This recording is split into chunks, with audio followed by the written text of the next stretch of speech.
A história raramente começa com vitória. Às vezes ela começa com humilhação. Imagine o seguinte paradoxo. O homem que dominaria a Europa inteira foi, um dia, o garoto isolado no canto da sala, ridicularizado pelo sotaque, desprezado pela origem, visto como estrangeiro em um país que deveria ser seu. E se eu te dissesse que foi exatamente ali, no desconforto da exclusão, que nasceu uma das ambições mais perigosas da história? Antes de continuar, já deixa o like, se inscreve no canal e comenta aqui embaixo. Você acredita que o sofrimento pode ser combustível para a grandeza?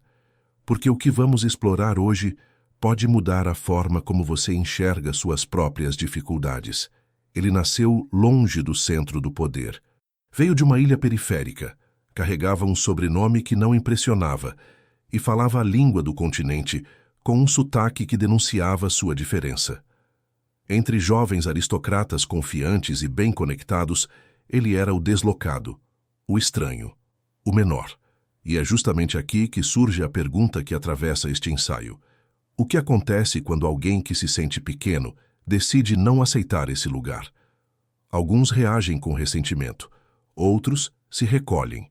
Ele fez algo diferente. Buscou refúgio nos livros, mas não foi um refúgio passivo.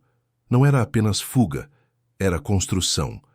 Enquanto seus colegas disputavam status social, ele disputava ideias. Enquanto riam dele nos corredores, ele conversava com filósofos mortos há 2000 anos. Enquanto era excluído da roda, era incluído em impérios imaginários. A leitura se tornou abrigo psicológico, mas também laboratório de identidade. Ao mergulhar em histórias de generais, imperadores e legisladores, ele começou a formular uma hipótese silenciosa. E se a grandeza não fosse herdada, mas aprendida? Essa é uma questão que vale para qualquer época. Quem você tem permitido que molde a sua mente? As opiniões alheias ou as ideias que você escolhe consumir? Para aquele jovem deslocado, os livros não eram entretenimento, eram mapas. Cada biografia lida era uma possibilidade de futuro. Cada relato de conquista era uma prova de que o mundo podia ser redesenhado pela vontade humana. Mas aqui está o ponto crucial. A leitura não o tornou apenas mais informado. Ela o tornou mais ambicioso. E talvez seja isso que mais assuste. Porque conhecimento pode ser usado como iluminação ou como arma. Será que ele estava apenas buscando consolo? Ou já estava, mesmo sem perceber, preparando-se para algo maior? Existe uma diferença silenciosa entre ler para escapar da realidade e ler para reescrevê-la. Na adolescência, enquanto muitos ainda buscam pertencimento, ele já buscava precedentes. Não queria apenas entender o mundo, queria descobrir como homens comuns haviam se tornado extraordinários. Foi nesse momento que as biografias da antiguidade entraram em cena. Generais que atravessaram desertos, líderes que enfrentaram impérios, governantes que moldaram civilizações. Mas por que alguém tão jovem se sentiria atraído por histórias de conquista? Talvez porque, quando você se sente pequeno, a grandeza alheia deixa de ser distante e passa a ser uma promessa. Ele não lia aqueles relatos como quem admira um mito inalcançável. Lia como quem estuda um manual, especialmente as vidas narradas por Plutarco. Ali os grandes homens não eram descritos apenas por suas batalhas, mas por seus vícios, suas virtudes, seus erros e decisões íntimas. Não eram estátuas, eram seres humanos. E isso muda tudo. Porque se eles eram humanos, então eram imitáveis. Aqui nasce um fenômeno psicológico poderoso, a internalização do modelo. Quando você passa tempo suficiente estudando certas figuras, você começa a pensar como elas pensariam. Começa a se perguntar, o que César faria? Como Alexandre agiria diante desse obstáculo? Quantas vezes você já fez isso sem perceber? Já se imaginou agindo como alguém que admira? Já moldou uma decisão com base em um exemplo que viu ou leu? Ele fazia isso conscientemente. A leitura deixou de ser refúgio e se tornou ensaio mental. Ele não apenas absorvia histórias, ele se posicionava dentro delas. Sonhava em medir-se com aqueles nomes que atravessavam séculos. E quanto mais lia, mais a distância entre o garoto excluído e o conquistador imaginado diminuía. Existe algo perigoso nisso, porque quando alguém começa a acreditar que está destinado a repetir a trajetória dos grandes homens do passado, a ambição deixa de ser modesta. A leitura plantou nele uma ideia radical. O mundo não pertence apenas aos que nascem no centro do poder. Pertence aos que ousam tomá-lo. Mas até que ponto imitar o passado é sabedoria? E quando isso se transforma em obsessão? Existe uma linha quase invisível entre inspiração e destino autoimposto. Ao mergulhar nas vidas de César e Alexandre, ele não via apenas feitos militares impressionantes. Via padrões, estratégias, posturas diante do risco, a coragem calculada, a capacidade de transformar derrotas temporárias em narrativa de grandeza. Cada episódio lido funcionava como uma simulação mental, como se estivesse treinando silenciosamente para um papel que ainda não ocupava. Mas aqui surge uma questão inquietante.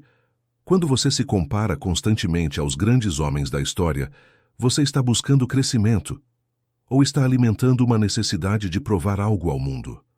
Plutarco não escrevia apenas sobre batalhas. Escrevia sobre caráter, sobre disciplina, sobre ambição, sobre a maneira como decisões individuais alteram o curso coletivo. Ao absorver essas biografias, ele passou a enxergar sua própria vida como um projeto histórico, não como uma sucessão de eventos comuns, mas como algo que poderia, e talvez deveria, entrar para os livros. Isso muda completamente a maneira como alguém age. Porque quem se vê como personagem histórico começa a agir como tal. Pequenas escolhas passam a carregar peso simbólico. Derrotas deixam de ser apenas erros e passam a ser capítulos. O cotidiano se torna preparação. Você já percebeu como as histórias que consumimos moldam a forma como interpretamos nossas próprias experiências? Se você lê narrativas de superação, começa a interpretar dificuldades como testes. Se lê histórias de traição, pode passar a ver ameaça onde antes havia neutralidade. Ele escolheu alimentar a própria mente com relatos de conquista. E isso teve consequência direta em sua identidade. A imitação, nesse contexto, não era cópia superficial. Era absorção de mentalidade. Era aprender a pensar estrategicamente, a observar fraquezas, a calcular movimentos. A história deixou de ser memória e virou ferramenta. Mas existe um risco silencioso quando alguém passa a se medir apenas pelos maiores nomes que já existiram. Porque quanto maior o modelo, maior a pressão interna. Será que a admiração por heróis do passado o libertou ou o aprisionou a uma expectativa impossível de abandonar? Há quem leia para se emocionar. Há quem leia para se distrair. Ele lia para vencer. Com o tempo, a leitura deixou de ser contemplativa e passou a ser cirúrgica. Não importava terminar cada página com deleite estético. Importava extrair o núcleo, a ideia central, o princípio aplicável. Ele desenvolveu uma habilidade rara, absorver rapidamente o essencial e descartar o acessório. Isso revela algo profundo sobre sua mentalidade. Ele não via os livros como objetos sagrados, via como ferramentas, como armas intelectuais. Cada obra era desmontada, analisada, reduzida àquilo que poderia ser útil em decisões reais. Quantas pessoas hoje consomem informação sem transformá-la em ação? Quantos acumulam conhecimento como coleção, mas não como prática? Ele fazia o oposto. Lia com propósito, lia com urgência. História para entender precedentes, geografia para visualizar territórios, filosofia para moldar argumentos, relatos militares para antecipar erros.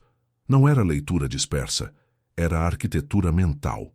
Esse tipo de abordagem cria algo poderoso, repertório estratégico. Quando um desafio surge, a mente não reage no vazio. Ela busca paralelos, recorda exemplos, ajusta decisões com base em experiências que, embora não vividas diretamente, foram assimiladas intelectualmente.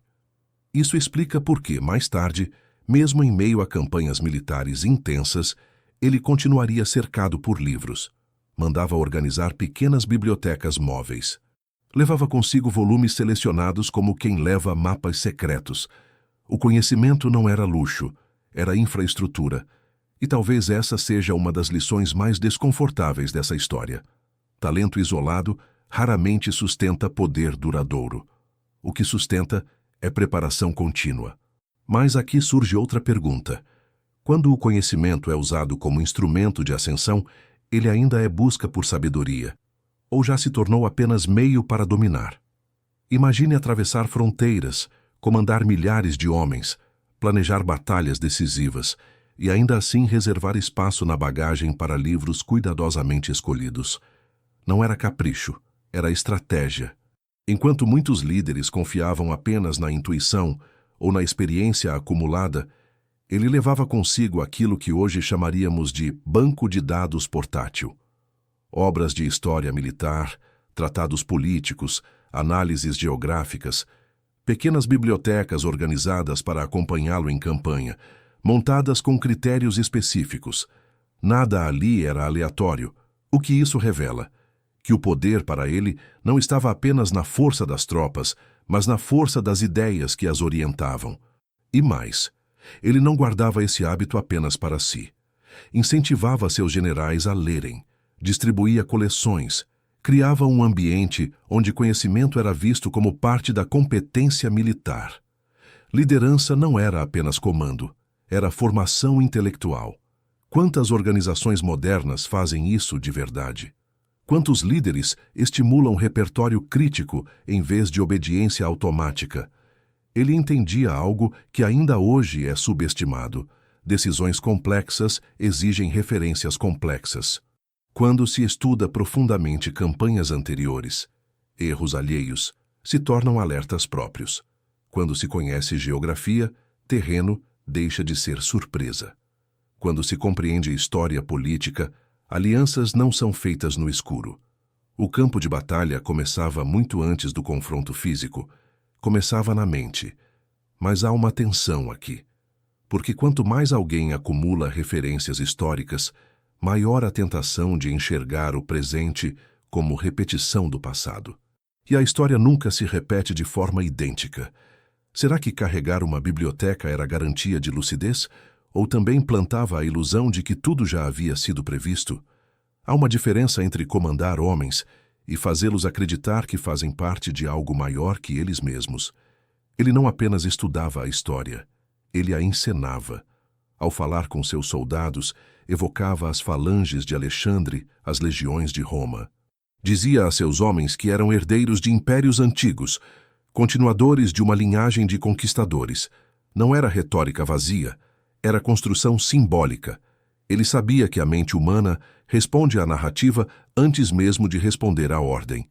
E aqui está uma pergunta incômoda. Você luta melhor por salário ou por significado? Ao inserir seus soldados dentro de uma tradição histórica, ele transformava batalhas contemporâneas em capítulos de uma saga milenar. Não estavam apenas atravessando montanhas ou sitiando cidades. Estavam revivendo glórias clássicas. Estavam inscritos em algo grandioso. Essa é uma das formas mais poderosas de liderança: oferecer identidade. Mas existe outro nível ainda mais sofisticado.